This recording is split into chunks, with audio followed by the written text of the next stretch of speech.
How's it going, y'all? I hope you had a happy Valentine's Day. Mine was pretty much just insane chaos. Our restaurant had 675 reservations.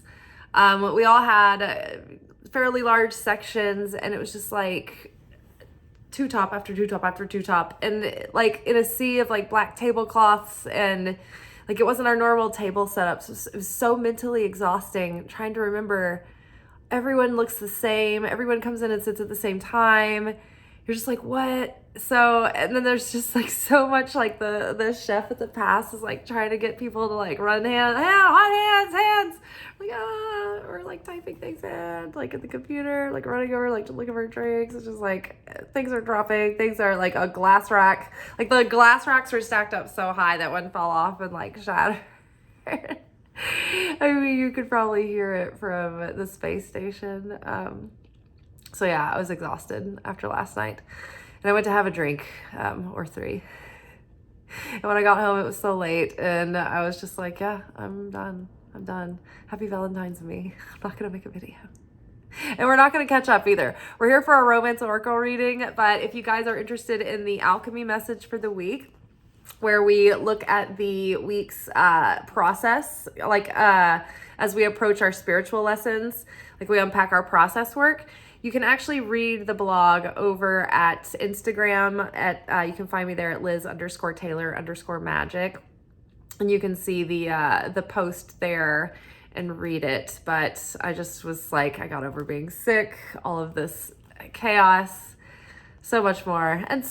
So I was just like, I'm tired. So y'all can read that if you want. I also posted it to the community page, but might as well go to Instagram so you can go ahead and follow me. Let's get into the reading. So our first card that came out, let's see what it was. Ooh, make the effort. I know. I need to make the effort. I need to just go ahead and maybe like download an app. It's just, it's like becomes low on the priority list. And then it becomes like the last thing you think about on your days off. And it's not one of those things where you can just sit down and like do it, like, and not think about it. Like you need to like go through your phone, find pictures. So I get it. We all need to make the effort. We all need to, open our energy and, be engaging with people, in life. And then also, we need to make the effort within all of our relationships with our family, like immediate family, with our like parents and siblings, if you're married and you have kids, like, your coworkers, your friends, like we need to make the effort in all of those relationships. Because that will also spill out over into our romantic relationships too. It builds our relationship skills are, there's foundational relationship skills that span all types of relationships. So, keeping those, sharp and strong is vital. And it always takes making the effort. In the spiritual world, anything that it comes effortlessly for free is probably delivered by the Satan or by demons who are trying to prevent you from building the vessel, of building strength and character and wisdom and discernment and experience and talent, and developing your potential of your highest good, which takes effort, right? Building the vessel, putting the work in to really launch that big dream company that you've always had this vision and this thing that you want to deliver, and then keeping and maintaining that, once you've launched and sticking with it, or, sticking with those new, health, habits that you want. It's like, we have to make the effort. We have to put in the effort towards ourselves, right? So the more that we make the effort in our relationships and how we approach them, then, that spills out into our love lives as well. Great love is worth taking the steps you're guided to take. So, have you had any particular like relationship books that have been standing out that you've been meaning to read? Have you been thinking, I need to go to this place. I need to like join this gym, or I need to whatever. Like there might be like hunches where your soul is like trying to call you into somewhere for a reason. So take those steps that you're guided to take, even if they seem unrelated. Nothing is unrelated. It's all connected. All right. Forgiving and learning. Oh my gosh. I mean, this is continuing. As you release and heal the past, you experience more love in your present moments. Perhaps Lent started yesterday. So if you're participating in the fast, maybe you have certain things that you're working on, as you struggle with the physical, temptation, and you create the vessel by practicing physical restriction against the thing that you're abstaining from. Also relate that to the pain and difficulty of restricting yourself when it comes to holding on to a grudge and just letting it go and letting yourself be free of it, right? That when you're strong enough to overcome temptation for, say, a food, you can transfer that strength and you can realize that strength and know it, in order to help you overcome other things in your life. So it's like layer by layer. It gives you groundwork and confidence, and it raises your certainty, right? So, and it lightens your vibration. Forgiving and learning. As you release and heal the past, you experience more love in your present moment.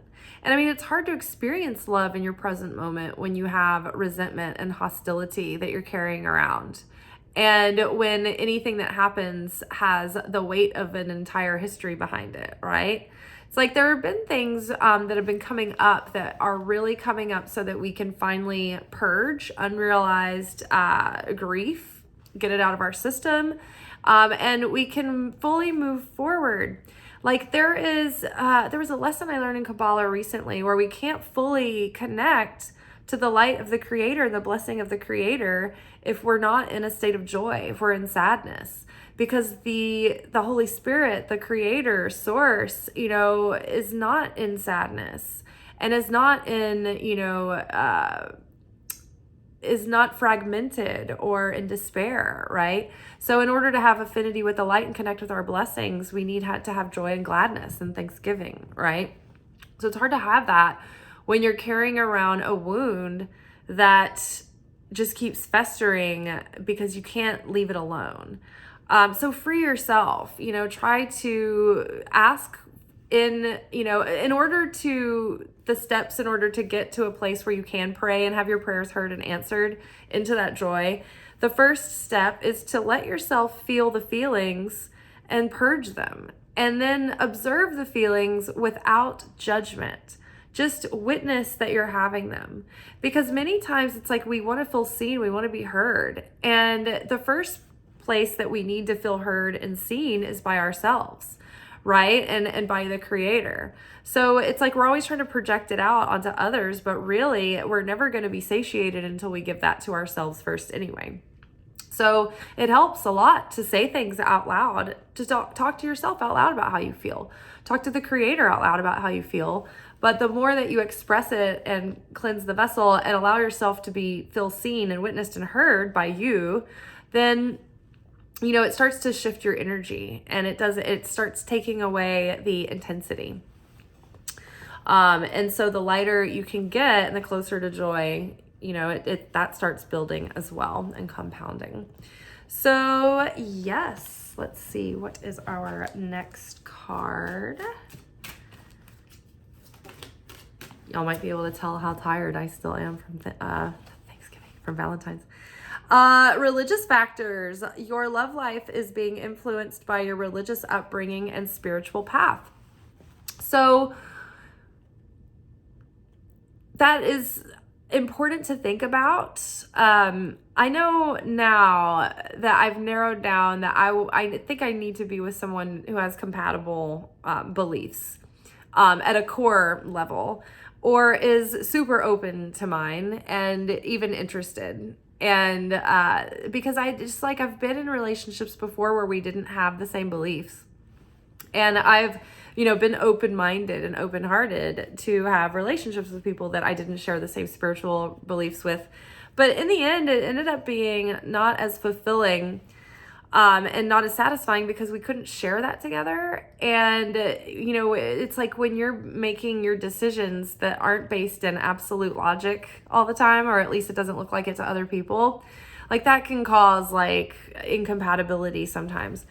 And so yeah, religious factors may be affecting that right now. And so, if you value your spiritual beliefs and your, religious practices, then you're going to want to have, someone else with you, your partner, choose someone that also shares those compatible values. If you are already in a situation where you don't have those same beliefs, you might be kind of butting up against someone and their differences in beliefs right now. And so if you're already in a relationship, this might be like, hey, like the religious factors are an issue right now, and maybe you are butting heads, and maybe you need to forgive and just make the effort to, try to reconcile your differences and come to some kind of a compromise. But I know if you're dealing with kids and you have a difference of religious beliefs, that's even more difficult, because you're trying to decide like how to rear your young children, until they're old enough to make up their own choices, right?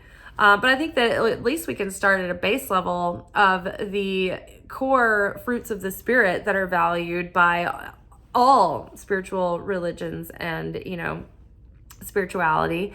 And so maybe you can just find ways to focus on, for in the meantime, where you are more alike than you are different.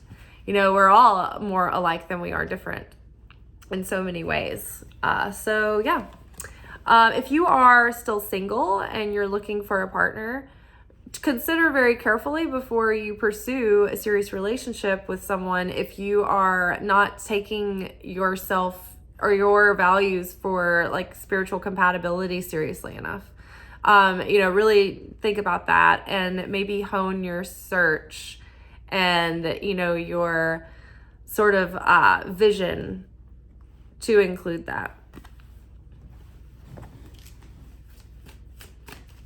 And it could be the thing that is like, if you're wondering like why someone is not pursuing you, it could be that it's not an issue of not liking you. It could be not an issue of like not being attracted to you. They may just not share your beliefs, which, it happens, but that they're not for you. So someone will share your beliefs. Calling in your soulmate. Your prayers, affirmations, and visualizations help bring you together. Now, honestly, saying no to what is not in alignment is going to make the call and intensity of this signal even more like potent. So every time you say no to something that's not fully authentically aligned, you're telling the universe, like, I'm not going to settle for less than my soulmate. And so that, every day that you don't settle, especially if there's a test, if there's something that's like, well, this person has all of this, but they're really missing like the spiritual compatibility. It's like, ooh, no, I'm sorry. Even though they check off all the other boxes, like that I'm really going to need this. Boom. That was a big sacrifice. I really like this person, say for example. Well, that's great, because that releases even more light. It reveals even more light, so that like, tonight when you're asleep and you're at the assembly of Judgment Hall, the miniature death and judgment day that we go through every night in our sleep, your spiritual team will evaluate like, hey, like how far did you come today? Like, did you face any fears or, make any like sacrifices and elevate because of that? And so as we elevate our soul, tomorrow's script gets changed, right? Hey, rewrite, change the third scene in tomorrow, because we don't need that chaos anymore. So that doesn't have to happen. That process isn't required. The lesson is integrated, and the bonus character comes in, and it's hot dude, hot angel guy, hot angel baby, yeah, Michael, angel Michael. So calling in your soulmate. So if you are calling in your soulmate, then, be intentional about how you are showing up in the dating world. If you kind of are like, oh, I would like this person, I might be interested in like just seeing how it goes, but like deep down you're like, yeah, they're probably not ultimately a match. Probably just be like a few weeks, just like getting to know someone new for fun. It's like maybe don't. Maybe put your energy and intention into like saving your energy and space for like real authentic options. Okay. Let's pull a couple of clarity cards and we're going to get out of here because I'm tired. Am I ready for chill time? Okay, what more do we need to know? Where do we need to make the effort? Where do we need to focus the kind of effort that we're making? Observe 12. So this is the Temperance card. So this is basically like observing what you've learned, observing what you're learning from a situation, and then doing something with that. Like, oh, I see this red flag. I'm going to believe that and go in a different direction now.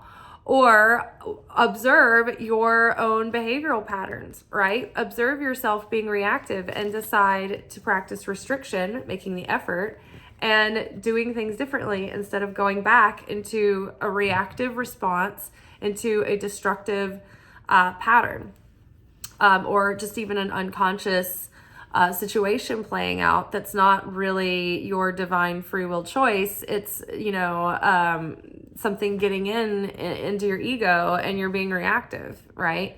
So observing your behavior, observing your reactions, observing your triggers, observing your feelings without judgment, right?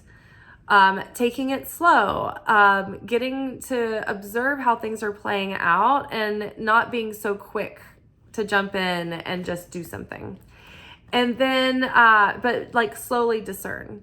And then also like, this is integrating all the things that we've learned and experienced and taking the spiritual and bringing it into the material.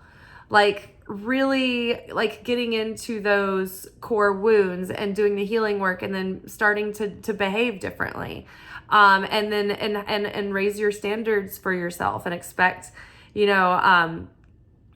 more from what we will and will not settle for, right? So integrating our growth, integrating the up level, beginning to step into the shoes of our higher self in this next love cycle. And it's not going to come without effort, right? But the more we make the effort, the more we're building the vessel and the more that we will appreciate and we'll have the fulfillment of our vision and desire, but we'll appreciate it so much that we will continue to make the effort. I think I started to talk about this earlier and I think I got sidetracked, but if the thing that you want comes effortlessly, then it's probably coming from the dark side. And it's probably there to keep you weak and just circling around in your base impulses and desires and not rising above that. But it is making the effort and building the vessel that gives you appreciation for what you have. And that's what creates real substance and real value over the long term. So building the vessel is the way of the light, but it's not as easy. It takes self-sacrifice. It's when we self-sacrifice that we can overcome our demons and we can elevate those parts of our souls and get to the things that we want ultimately, but it requires self-sacrifice.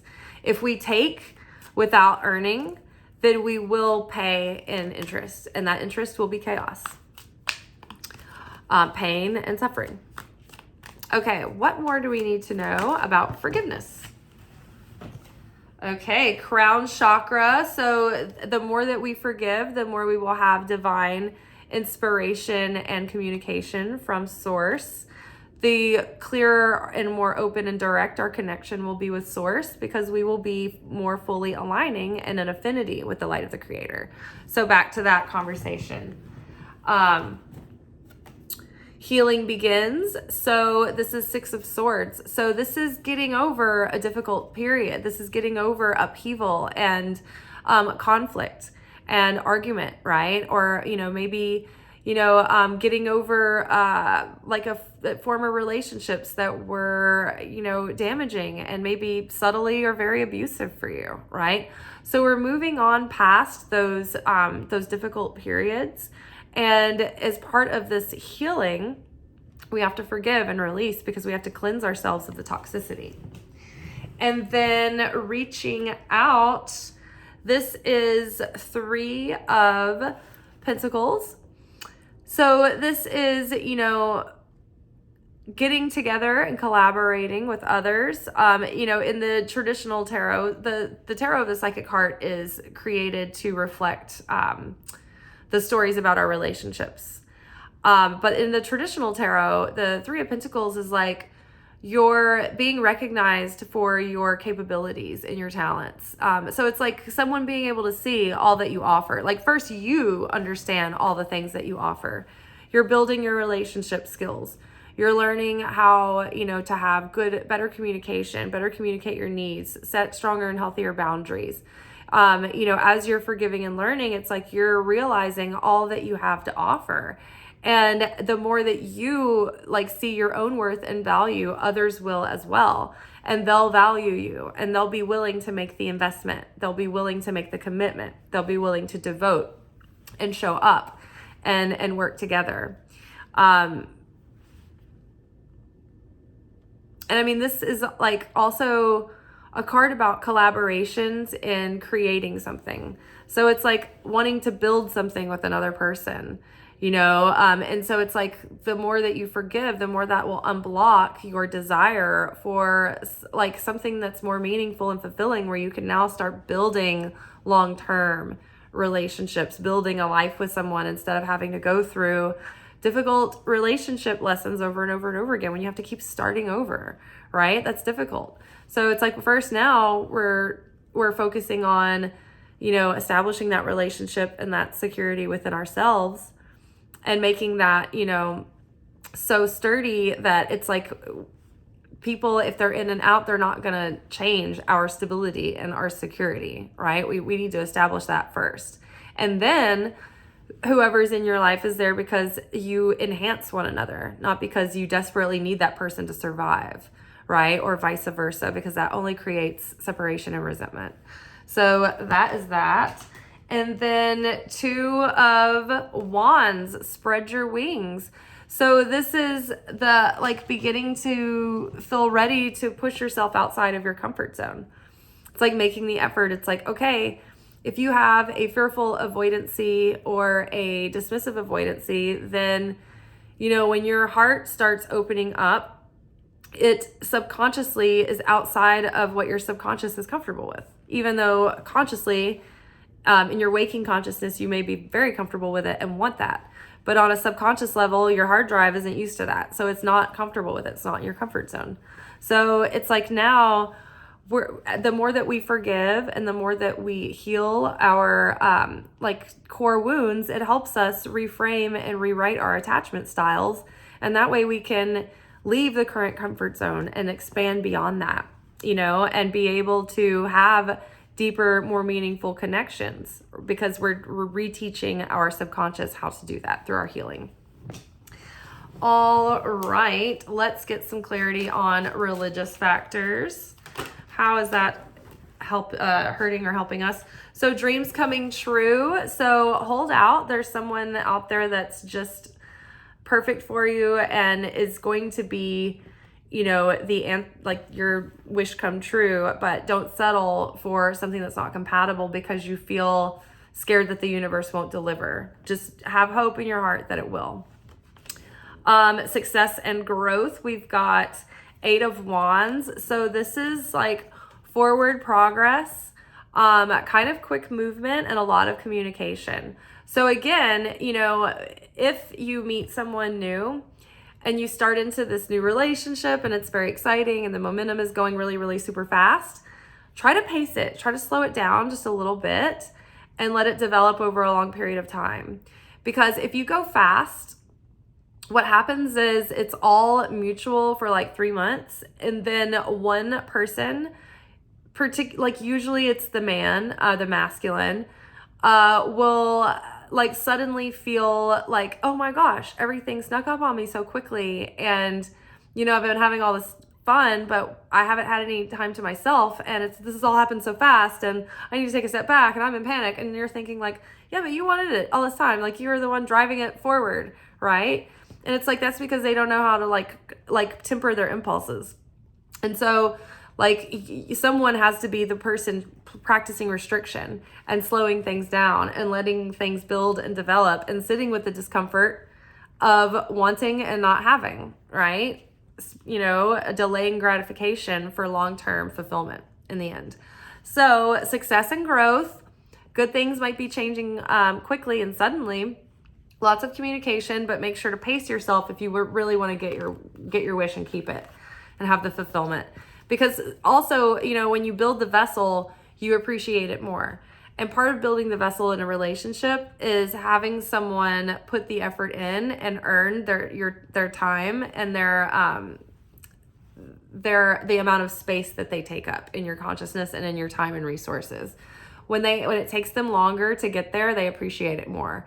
And it's hard to do that when we think someone is like such a sweet person and they're so sincere and, oh, they're not like that. But let me tell you, it's just human nature. That's what we're all like. So no matter what sweet angel you're dealing with or what cad and heel, no matter what kind of bitch or slut or cunt or dickhead or bastard or like angel or like perfect dude, like it doesn't matter.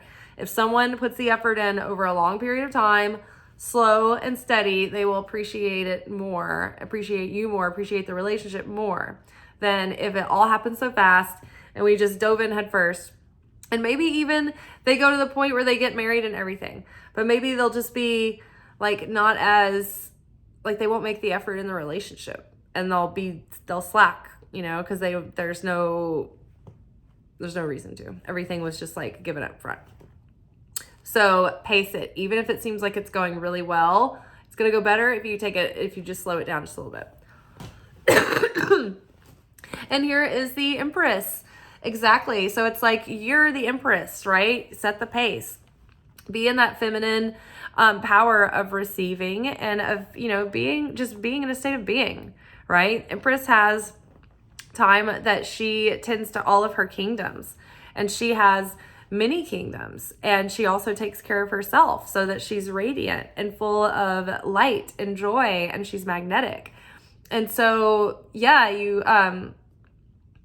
can't get that if you give up all your time and energy to something overnight and let it kind of consume you completely. So you have to maintain your own independence as you are integrating people into your life.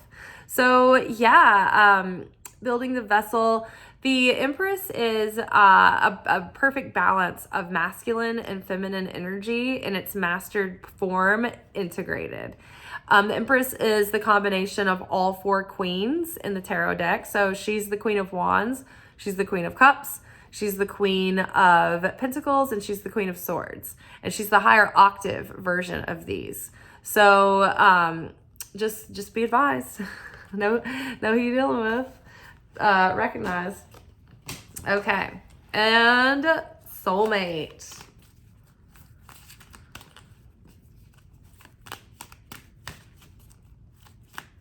Soulmate. What is this? Okay. We have Blossom, which is the Sun card, which is yes, everything's going well.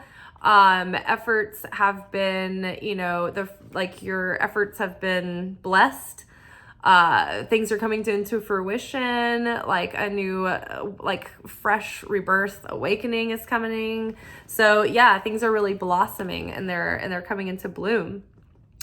But it's going to be on the other side of when you're finally ready to face something, right? Something wants to come to light. Something wants to be illuminated, but you're not willing to see what it is. You're not willing to see and look at what's blocking you from connecting with your soulmate. Hostility can keep us from connecting with our soulmate. I personally struggle with hostility. I am, Aries, Libra rising, Cancer moon. So I've got fire and air, just making me all kinds of highly combustible with sensitive feelings of Cancer. So yeah, I get it. It's hard. But yeah, so there's something that look at, what are we refusing to see and what wants to come into the light so that we can have a rebirth, a reset, and we can, have a different perspective and a new awakening again, in order to have this unblocked and hopefully call this person in and align with them and have affinity with them. But it has to be, we have to be able to see that, or else whatever we're refusing to look at, it's causing dissonance because we're not fully accepting that and owning it. And another thing that we've been working on recently that's been coming up in the messages, which we would have talked about in the alchemy message, is not looking away from the shadow aspects of self, turning right at the shadow. The work right now, the block that we're refusing to see, it's like that's our shadow. That's what needs to be looked right at and embraced and integrated. It has everything to do with like the attachment styles that we exhibit. It has everything to do with like codependency and, you know, our sense of self-worth and our authenticity, right? Are we 100% in alignment with our true self? Because those parts of ourself need to be healed and integrated and accepted, or at least accepted, you know, and not pushed under the rug and hidden, because the energy associated with pushing something under the rug or hiding it is shame, is fear, is lack, right? And those are very low vibrational energies to have in your auric field. It won't allow the soulmate to come in. So, all right, y'all, that is all for today. I'm a sleepy gal. I am a hungry gal. I am gonna now chill and enjoy my evening in. We will be back tomorrow for our weekend message. I will see you then. Ooh, tomorrow night I'm going to Juvenile. I'm looking forward to it. I like Dirty South rap from the like late 90s, early 2000s. Spring break for life. All right, ciao.